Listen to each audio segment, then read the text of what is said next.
Okay, so we are rolling. We got the man himself, Mr. Sir Michael Cunniff, otherwise and maybe better known as Dukes, the man that is the most connected person in Fort Lauderdale, or at least from my experience. So, as you saw, I know I sent you over some stuff, some talking points, a lot to go over. Typically with this, kind of, call it a pseudopod, right? It's kind of a condensed version. And we'll kind of go all over the place. We'll bounce from left field to right field, back to home plate, and then back out to center field, right? So we want to, touch on a lot of different things. Not right? much of a baseball player, so. I'm not either. I'm not either. So the first question, and part of the introduction. So for a man who wears many, many hats, how would you describe what it is that you do? Who is Dukes? Oh man, you came with the heavy question first. It's like that's like a deep question, right? Yep. It's like who's Dukes? Well, I'm Dukes. Hi, I'm Dukes. Nice to meet you. My name's Michael Cunniff, better known as, and I guess the question is who's Dukes? So like who's Dukes at the core? I'm a guy that you say I guess wears many hats. Is that right? So like on any given day, I could be like creating, it could be problem solving, could be just living in the moment.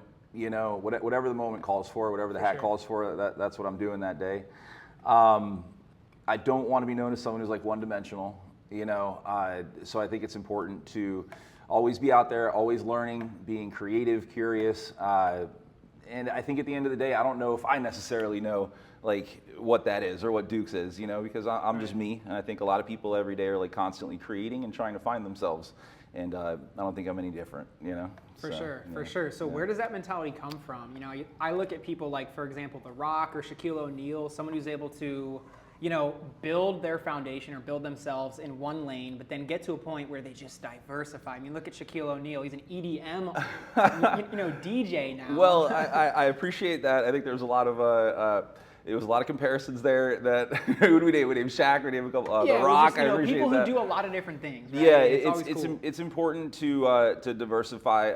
I don't know where where to say the journey started, but I've always been passionate about what do they say, like fashion, art, music, entertainment. That's like an acronym, FAME. Early on in my career, I was in print media. And they say that's like the dinosaur of media. But we were creating ads at that time. We were creating really awesome stuff in the local marketplace. So going all the way back to being an athlete, being a person who was, I'm always curious about life. I see a video that goes around, be curious, not judgmental. I think that's extremely important in life, to always be questioning. Life, not questioning things. Don't question things. Question life. And push to be a curious person.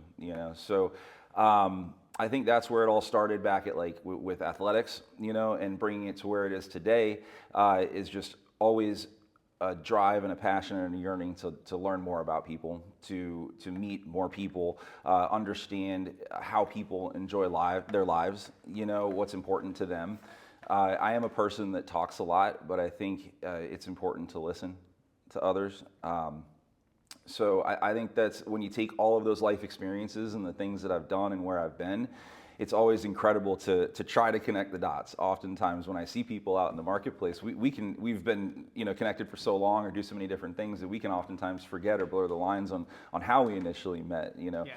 Even sitting here at this awesome table in this incredible office, Paul Ringon, that's a fraternity brother of mine. Yeah, crazy. At one point, he was a young man going into college, and he was compared to my big brother. So what an incredible thing that, you go full circle, and now he's this awesome driving force in the marketplace where he's creating community, he's connecting people, and that's an important thing. And then it connects and goes full circle with other people that are in my life now, and that's just a wonderful thing. So I don't know if you can necessarily bottle it or pinpoint it, but it's a journey and an experience that I continue to enjoy every single day. Nice. Like you just said, all these experiences and these people you've met along the way, whether it was starting in marketing, print media, college, athletics, and then, a decade or two later, here you are in Fort Lauderdale. One thing that I've noticed and seen since we've met is everyone. You cannot talk to somebody in this city who doesn't know you or doesn't at least have heard your name before. So I guess that kind of leads me into my next question is, Can you just talk a little bit about how you've become so connected, as well as why that's important to you? Well, I can appreciate the question, and I can appreciate the statement. I have to acknowledge the statement first and say I do appreciate that. But the question, I never really set out to be well connected. That was never a goal of mine. I appreciate people for who they are. I'm always interested to learn more about people. So it's important to listen when you first meet people. Right. And like I say, I think a lot of my friends would kind of laugh at that, to say, I'm a guy that talks a lot. I think when I get to know people, right, you connect the dots with people, and you find out things that are important to them, and you're able to lean into those things and genuinely care. I think it's extremely important to, whatever you do in life, just to show up and be like authentic. You know what I'm saying? Like, just be you in any given situation. I know that's like a scary thing for a lot of people, but just like Nike, just do it. You know what I'm saying? Mm-hmm. Be like Mike. I've got the Jordan shoes on. We can't pan down to them, but I promise you I do. And the OG ones. And I wear them because of Ted Lasso. I don't know if Ted Lasso, mm-hmm. Guy's an infectious guy. And I'd say if you watch the TV show, you'd say, wow, that guy, just as he grows, more people kind of come into his fold and come around him. And I like to think that I'm that type of person. I hope I'm that type of person. For sure. And I think it depends on who you ask, right? So if I create like we want to be TikTok edgy, there's an old saying, and I don't know if we're like on the PG side or the spectrum side, but some people will tell you I'm an asshole, and some people will tell you I'm the coolest guy they ever met. Believe both of them, because I treat people accordingly. Mm-hmm. For sure. So I don't know if that's necessarily the type of voice I want to carry, but when push comes to shove, I treat people for who they are. Totally. Totally, and as you should. And I'm the same way. I feel like you give what you get, give and take, right? So it's important to reciprocate and match people's energy. But I do want to, before getting to this next question, you said something that's really cool, is you talked about authenticity. Mm-hmm. And, I've seen your office space, or your old one rather, your old living situation where you had your office, and even the way that you dress, and I know you talked about fashion a little bit, every detail, from everything you wear to everything in your studio to an art piece on the wall to a little decor over here, you have a story for it, and you're very intentional with all that stuff. So I think that that kind of connects, or that is what makes you authentic. So can you talk about, this is kind of like a side question. So I think it's actually hard to be authentic online through social media. With you, what I see you post and talk about, it's you. I've seen you in person. We've hung out off camera, offline a bunch of times. We've had so many conversations. Why is it hard to be authentic online, especially when you're creating content? I appreciate that. So you're full of compliments in your questions, which I appreciate that. You've done your research.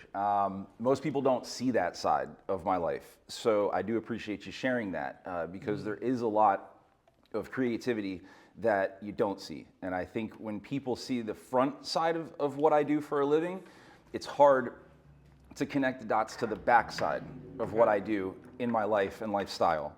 I love to be a creative person, but I can also be a problem solver and a serious person. For sure. I can be a business owner, but I can also be a curious creative who's filming or doing videography that day and learning about someone's industry. I think it's extremely important that whenever you come to the table, that you're prepared to just learn. So that's I appreciate you sharing that side of it. And everything is intentional. That's a huge word. Intentional. Yeah. That's a huge word. And intentional and authenticity, I think those two words can be fairly connected as we move into 2025. Personalized brands, right? We talk about that. I'm kind of adding sauce that, it's bigger stuff to business owners and to salespeople and people who make a living online. Everyone's making a living online. Yeah. Everyone's doing this. We all have our cell phones in our hands. We should all be authentically connecting with our communities. So to digress back, I don't know if it's necessarily something that is like natural or easy, or something that I find to be easy. It's something that I just do. And I think that's the most important part, is to stay consistent and to just do. Tomorrow's gonna come, today's gonna happen, tomorrow's gonna come. Do your best, and just try to get 1% better. You know, if you can get 1% better, that adds up to a whole lot of percents. So do your best. Tomorrow will happen. Push it out there. You know, lean into things. Have fun.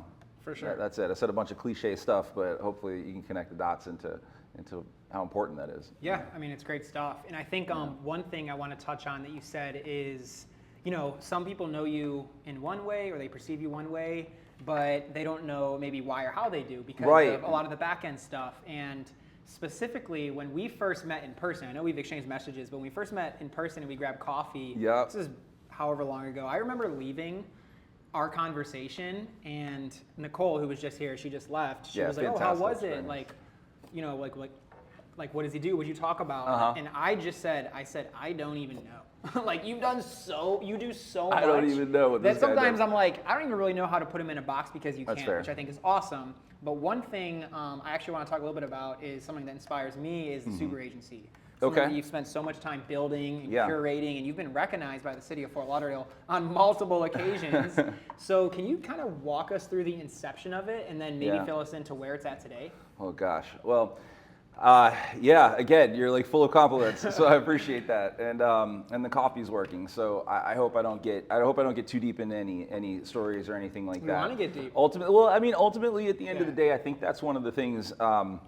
Consistency is important, but discretion is important too. You know, so I don't want to be a person that voices that out into the streets, or I'm the person that's carrying that message. But if it's out there, I appreciate it. And to connect the dots on a lot of this stuff, I got to bring it back to the beginning. Super Agency, it started as Monstermind Marketing, Monstermind Group. We were on Galt Ocean Mile. It was a brick and mortar. We were doing websites, graphics, logos. I mean, social media was something you'd add for free when building and developing websites. That's what people don't know. These are real glasses. I am a bit of a nerd. I do understand HTML and CSS, and I do develop websites. So that's a shocker to a lot of people how incredibly deep into the internet that I can actually be, how much I love digital. In terms of development, platform development. So that is a passion of mine. So I think when people learn that, it's like it's a bigger type of thing. It didn't start really with a camera in my hand. It was developing a website and being like, man, we could put a cool video on here. You know, we could put an interview on here. We could start to add custom photography. Like we need a banner, you know, or a slider, which was hot back in that day of the static or dynamic websites. But anyway, I had shifted from Monstermind Group over to what is now the Super Agency, luxury brand development and retail group. And that had started with Jonathan Frank and the Auto Toy Store. The Auto Toy Store at one point was the largest exotic dealer in the United States. Show him this bad boy real quick. Yeah, I was. Show him this bad boy. I was a young man back at that time.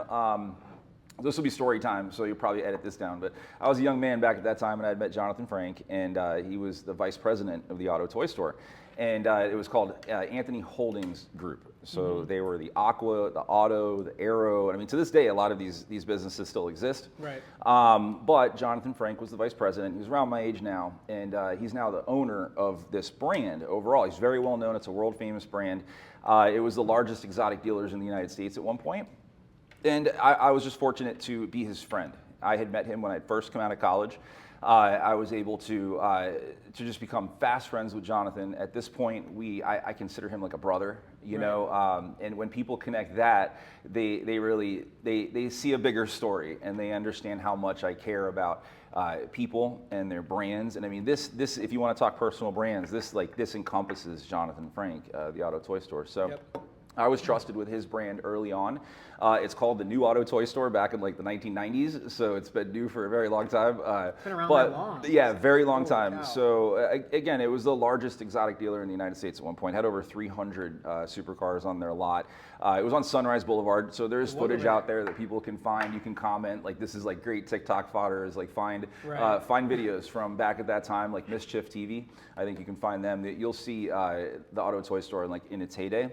Nice. But it's still there. We're off of I-95. We have a 2-story dealership, and it's going to be turning into 4 stories total here pretty soon. But let's get it back to the super agency. Yep. So it was really a connection between this. So Jonathan Frank in the Auto Toy Store is one of the first clients to come into the fold. This was created by a guy named Don J. He's in New York City, in Manhattan, and a guy named Adi. So again, this is what might have confused you. So you'll have to watch the video and follow through on this. But a guy named Adi had introduced me. Adi had introduced me to the brand, and he's just a fantastic guy who's in real estate to this day. He's with a very prestigious brokerage in North Miami Beach, does like I'm talking like $15-20 million properties. But he had introduced me to this brand. This is the Black Bottle Boys Luc Belair out of France, and then the artist had created this on the bottle, and we had been invited by Sovereign Brands, which is the name of the company, and it started to grow from there. So I was fortunate to work with brands like Lionheart Capital, which is like the Queen's brand. I don't know if you know that. It's like Ritz-Carlton and all of that. Then it moved on to a really interesting brand called Zealander Yachts, and that's how it kind of segues into the yacht brands and yacht industry. Zealander Yachts also owned a brand called Van Dutch. Van Dutch was coming to the United States at that time. They had 3 yachts in the United States, and I became their first marketing director for North America. So I built VanDutch.com. The Zealander brand was very correlative to Rolls-Royce motor cars, and the Van Dutch brand is very correlative to Porsche. So that's why I love Porsche. Like to this day, I have a Porsche. Porsche is a very interesting brand. It's the original supercar. They carry the Stuttgart horse the same way Ferrari does. If you ever notice Porsche and Ferrari have the same horse in their logos. So check that out. Attention to detail right there, world. see? Yeah, so that's from a Prince a long time ago. But anyway, we'll get back. So Van Dutch Yachts, so we became quickly the bad boys of boating, is what we were called. And we were doing all kinds of fun stuff on Las Olas, and really building a name for the brand here in the United States. It was a lot of fun. And out of that, it was Anko. And I don't do impressions other than this is Anko, and I love Anko. But one day Anko says to me, he says, Michael, you're doing brands. He goes, first the brand Boom, then the brand Wow. Boom, Wow. And I say, Boom, Wow. I'm like, that's cool. Like, what's that? I mean, this guy introduced me to Apple. This guy introduced me to like everything. I mean, he took my phone one time we're on the Miami River at Yunuxi Eloy's place, Sea Spice. And he takes my phone and he throws it in the ice bucket. And I'm like, what are you doing, man? And he takes my hat off. I was wearing a Miami Heat Champions hat, and he throws it on the roof. And the guys are helping me out, and they get the hat and they bring it back. My phone's in the ice bucket. I don't think phones were waterproof then. Yeah, probably and I'm just like, what the heck, And he's like, man, I don't like the phones you have. Apple phone, get Apple phone Monday. So I get Apple phone, I get Apple computer, we get Apple everything, and that's when I was really like introduced to it at that time. Before that, really, the nerd world was like more like PC, more Android, more built out. The way you could technically use these programs, Right. But wow, Apple really took over. And at this time, this was learning. So that segues into video and understanding like Photoshop and all these different things, which at that point had become Final Cut for Mac and all the different Apple products that I had learned because of that experience had segued kind of to where it is today. But so we had Monster Mind marketing. We'd already been doing the development, but now I had been segued into this Van Dutch, and Anko was all about boom and wow. And I say, okay, so boom and wow, what does that mean? And he says, when you introduce something, you introduce a brand, and I say, Connor, this is my bottle. And I say, boom. What do you say? Wow. Wow, that's it. And if you say, I'm not really interested in the colors, I don't really know the style, why did you make it this way? He says, put it in the trash. Bring it back. He doesn't say a word. He goes, You take the idea in the trash. So what happens is creatives tend to build on top of that. So what people do is they go back to the drawing board and they say, how can I make this better? How can I make this better? And what he says is you just scrap it completely. And you get back to the beginning and you create something that at the end of the day, when you present it, it's boom. First impression. And the consumer says wow. And that just really hit with me. And I know people are going to comment on this. People are going to see this or remember boom wow. It'll be people from all over the world, United States. It's a lot of fun. But that's been something that's been part of my story and journey for a long time. So boom, wow, super cool, fun, simple. Simplicity. Let's keep it simple. Something I've always incorporated into my art that I had shared with you is yes. the yen, euro, dollar, YES. Yes, yeah. simple. And I want to connect with people on a bigger level. And as much as I talk, when you do go on an international level, it's feelings, it's vibes, it's getting to know people, as humans, and who they are. So that was super, is to make people super, and that's really what I wanted to do. And that's what we set out to do, and that's what we did. And it's been a lot of fun. I'll tell some quick stories, not like the stories weren't long enough there, but I'll tell a few secret stories, so you can fact check these. So ultimately, Van Dutch Yachts was purchased by a friend of mine, Brett David. Brett David owns Prestige Miami, Lamborghini, North America. He's one of the largest dealers in North America. But we met at UCF. So Brett David and I met at University of Central Florida. Shout out the Knights. Yeah, I didn't meet him through the supercars and all that stuff. People think it was through that, because he's a person who, he's a real life like Bruce Wayne. It's pretty incredible, the people that are like around his fold in his life. He's also an incredibly humble person. So shout out to him, but he ultimately ended up purchasing the brand. So here's a fun story. The Joker movie, the purple Lamborghini, right, Rick Ross, Lamborghini did not release Lamborghini for that movie. So there is no Lamborghini in the movie. And in the music video, they also couldn't do that. You can't release it without Lamborghini's consent. So we scrambled and we took a Van Dutch and we painted it purple Pantone. And it's a beautiful purple Van Dutch. And if you watch the music video, Purple Lamborghini, you'll see Jared Leto on the front, fully decked out as a Joker, Rick Ross. And it was an incredible and sunny Skrillex. It was on the boat too. What? So yeah, it's wild. So check out the video. So you fact check me on that. So Purple Lamborghini does not have a Lamborghini in it, and it does feature in the music video a Van Dutch yacht. And then another fast story, because this guy's an inspirational person. Everybody loves this guy. Is Dave Grutman, like the king of Miami. He's heavily his brand is built into that Van Dutch brand. And like DJ Khaled, like we all love that. So we the best. Let's go golfing. We're in the golf shoes. Let's go. So Dave Grutman was an owner of the brand early on. So like he was like a customer, a client. Yeah, he owned the brand. Like, so he invested in it, which is really cool, and it had been shared with me by Anko. It says, who is Dave Grutman, man? Who is this guy? I say, he is awesome. This guy, I'm like all gushing about Dave Grutman. I think he's the coolest guy in the world. And I say, this guy's in all the coolest places, and he does all the greatest things, and he's a nightclub owner. Wait, so what time frame was this really quick again? Oh wow, this is back and got to be like 2009, 10. The Guardians of the Galaxy are coming out. I think it's Guardians of the Galaxy 2. Vin Diesel is playing Groot.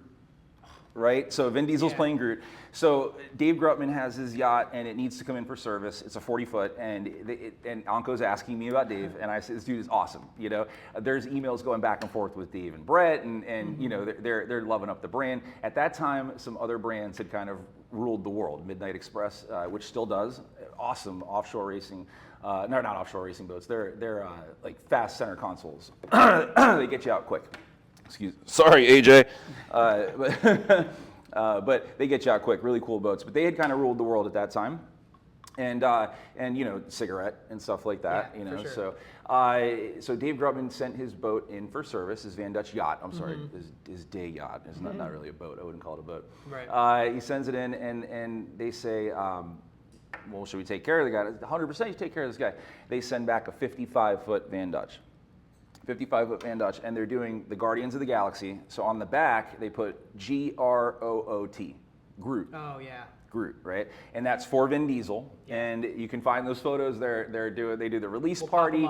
They pull up Vin Diesel's there, Dave Grutman. They're doing their thing, and they start to connect that it's Grutman, Grutman, big man. The big man. He's the big man of Miami, man. He's a big man. Right. Which he is. The guy's awesome. So they get pretty heavily ingrained into that experience, and it kind of launches his trajectory into a completely different direction, and they become Groot Hospitality, and like I'm not claiming any connection to his success in that. So you definitely have to throw that disclaimer in there, but just an awesome story of success and people and circles. So that had trajected me over toward the super agency and like ultimately what it became and where it is today. So those are fun, kind of crazy stories. There are a lot more. And maybe we can you got share stories those for another days. time. We have to sit here for probably a couple of days, like running camera for days to get all these stories. Share those. The coffee's working. Coffee's working. So. But you talk so much about brand, And you talk so much about how even the smallest of details can speak volumes, right? Yeah. So, when I talk brand, to me, on a surface level, I always say it's your reputation. What are you known for, right? So to kind of like capstone this conversation, I have a question that I'm really interested as to what your thoughts are. And it's basically, real estate professionals, or really anyone in any industry. It could be, if you're an agent, you could be a mortgage broker, you could be a lawyer, it doesn't matter. When you're creating content and you're showing up online for you and your business, a lot of what I see is people looking to the left and right and just copying. Oh, they're doing this, I'll just copy. So do you have any advice you could give to someone to help them really stand out and be different online? Swipe and adapt. Swipe and adapt. Don't copy. There is flattery and imitation, but to a certain degree, a certain capacity. 100%. You got to show up every day. So show up, but show up authentic. Be consistent in your approach. Lean into the platforms that are most fun for you first and foremost, and then the ones that are most critical for your business. The ones that you can really enjoy. What I've been saying lately is a goal can fail, but a system can scale. A goal can fail, a system can scale. Yes. Explain. So a goal is something that you're emotionally tied to. Okay. Right? So True. like I have a goal. I want to start posting every day. Yeah. And I'm going to post every day. I'm going to make awesome content. It's going to be so cool. And then you don't. Yeah. Right? And then you get a little frantic because you got to meet your goal. You want to meet your goal. So what do? You start to grasp at straws. You start to imitate or look left and right, right? But you fail, and what happens? You ever had a goal and you didn't get it? You didn't do it? And you're upset. You get upset. Devastated sometimes. Horrible, right? Yeah. In some cases, people quit. Yeah. Right? And so don't tie the business stuff to a goal, tie it to a strategy. Because if you have a strategy, if a strategy doesn't work, what do you do? If a strategy doesn't work. Strategy doesn't work. What do you do? Change. Pivot. Change it. Pivot. Yeah. Are you emotionally tied to your strategy?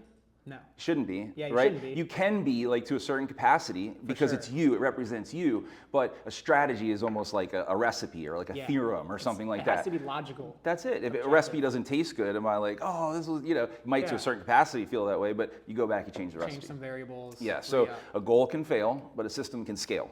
So lean into your systems. That's badass. Yeah, I love thank that. you, buddy. I was not prepared for that. No, that's badass. I mean, to tie everything together, I think what you said is like, it's important and it's okay to draw inspiration. Look at your industry leaders, look who's doing, but be a creator, not a consumer. Don't spend your entire existence following everyone in your industry and just seeing what works and copying. Oh, they're doing it, it works for them. It works for them. It might not work for you.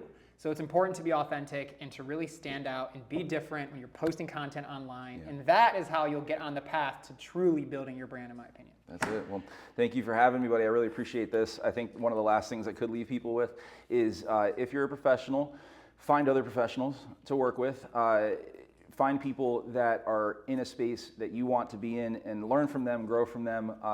Never use people. Put your money where your mouth is, right? Invest. I heard something a long time ago that if you're a person who's not getting a lot of money right now or things aren't really flowing in, when time comes, consider putting it out there more. Because when you put things out there, it comes back. So if you're a person that doesn't enjoy paying people, it might not be a person that's getting paid as much. So start to lean more into paying professionals to help you and assist you.